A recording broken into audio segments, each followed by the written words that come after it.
tupai yang rakus. Di tengah hutan lebat yang hijau, hiduplah seekor tupai kecil bernama Tiko.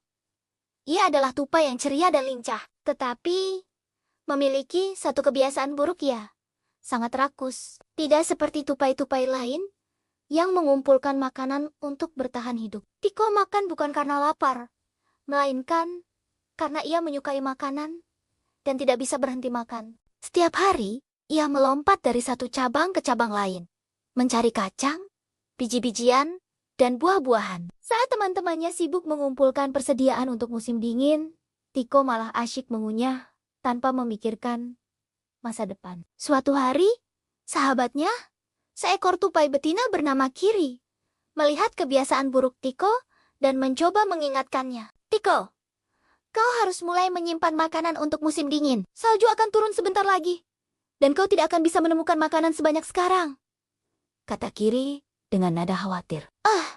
Masih banyak makanan di hutan. Aku bisa makan kapan saja, jawab Tiko dengan santai sambil melahap sebutir kacang besar. Meskipun Kiri terus mengingatkannya, Tiko tetap tidak mau mendengarkan. Ia berpikir bahwa hutan ini akan selalu menyediakan makanan melimpah.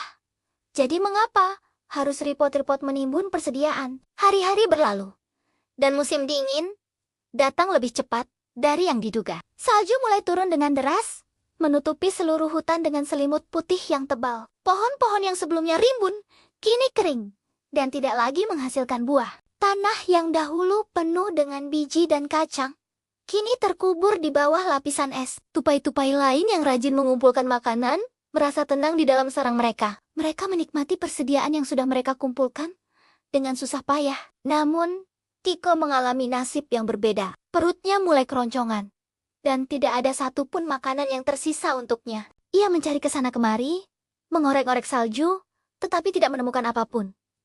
Ia mulai menyesali keputusannya. Kenapa aku tidak mendengarkan Kiri? Pikirnya sambil mengusap perutnya yang kosong. Karena kelaparan yang tak tertahankan, ia akhirnya pergi ke rumah Kiri. Dengan wajah memelas dan tubuh yang lemah karena tidak makan, ia mengetuk pintu sarang sahabatnya itu. Kiri, bolehkah aku meminta sedikit makanan? Tanyanya dengan suara lemah. Kiri menghela napas. Aku sudah mengingatkanmu, Tiko.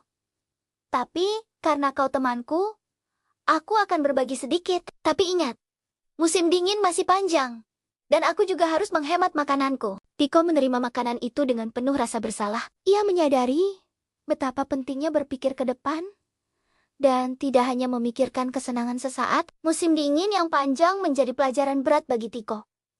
Ia harus bertahan dengan sedikit makanan yang diberikan oleh Kiri.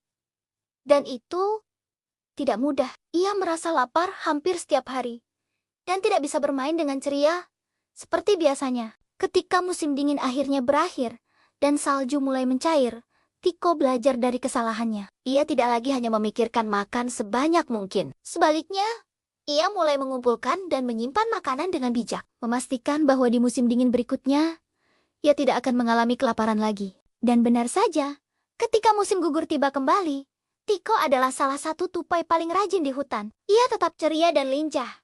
Tetapi sekarang ia juga bijaksana dan berpikir ke depan. Kiri tersenyum melihat perubahan sahabatnya. Aku bangga padamu, Tiko.